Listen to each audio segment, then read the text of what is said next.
Very good morning and warm greetings.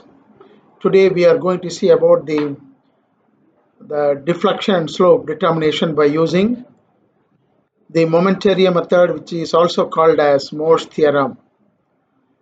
There are two theorems in the case of momentary method. That is Moore's theorem 1, which is used to determine the deflection. Moore's theorem 1 is used to determine the slope of the given beam with the given loading, and Moore's theorem 2 or momentary theorem 2, which deals with the deflection. Wherever at the point of the beam is asked, you can use the Moore's theorem too.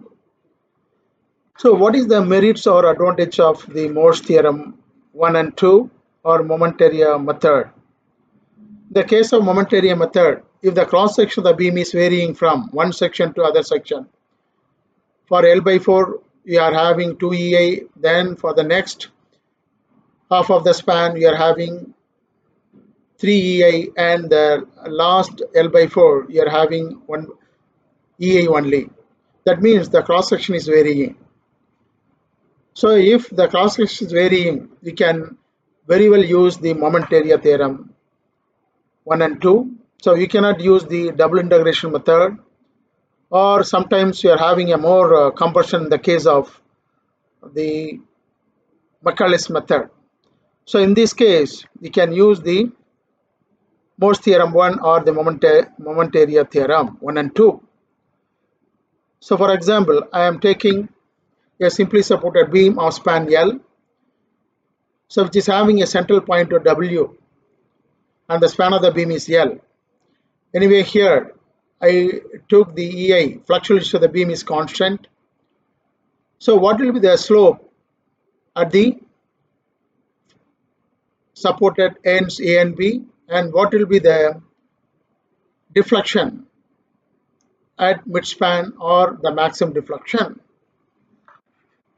So if you take the Moore's theorem 1, which states that the area of the Bedingfield diagram between the 2 points A and B divided by the fluxural rigidity of the given beam, you can get the slope. So A by EI. So capital E is the A is the area of the Bedingfield diagram between A and B, and EI is the fluxural rigidity of the beam in terms of kilonewton meter square or Newton into millimeter square. Then in the case of Moore's theorem 2, it is used to determine the deflection, that is YZ or delta C, that is equal to, how to get it in the case of Moore's theorem 2 or momentary theorem 2. So here YC or Y max is equal to AX bar divided by EI, where AX bar is the first moment of area of the given Bedingfield diagram between the 2 points, and we are taking the X bar is the first moment of area where the deflection is required.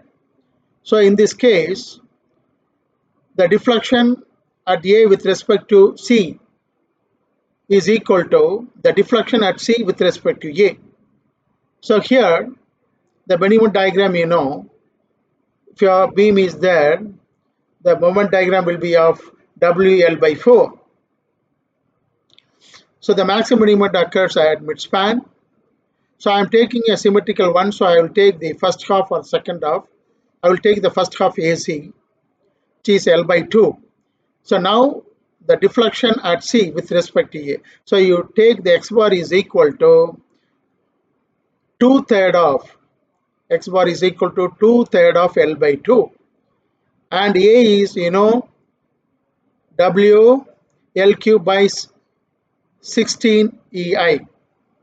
So if you are getting the deflection YC is equal to Y maximum, that is equal to, if you are simplifying it, area W L cube by 24 EI into, so area X bar is equal to 2/3 of L by 2. So if you are simplifying it, you will get WL cube by 48 EI, and the slope using the moments theorem 1 or Moore's theorem 1, that is equal to A bar EI. So here A is equal to area of the Bedingfield diagram So half B is L by 2, H is equal to WL by 4. So if you are simplifying it, you will get W L square by 16E8. So the slope at the support A and B, theta A is equal to theta B, that is equal to WL square by 16E8. The maximum deflection at C, that is Y max, is equal to WLQ by 48E8. So if the deflection is in the downward direction because the load is in the downward direction. So this is how we are finding the slope and deflection at the required point by using the moment area theorem 1 and moment area theorem 2, which is also called as Moore's theorem 1 and 2.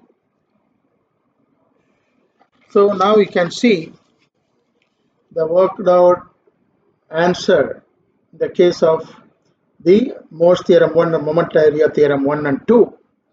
So this is about the solving of slope and deflection. Here the slope at the support A is equal to WL square by 16AI.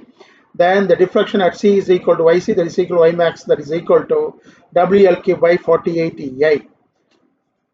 So in the next class we can see about the Moore's theorem 1 and 2, how to find the slope and deflection in the case of cantilever or in the case of the overhanging beam with a different EI value, that is fluctuation is different from one span to another span. So thank you very much for patient listening. God bless. வாழ்க வையகம், வாழ்க வளமுடன்.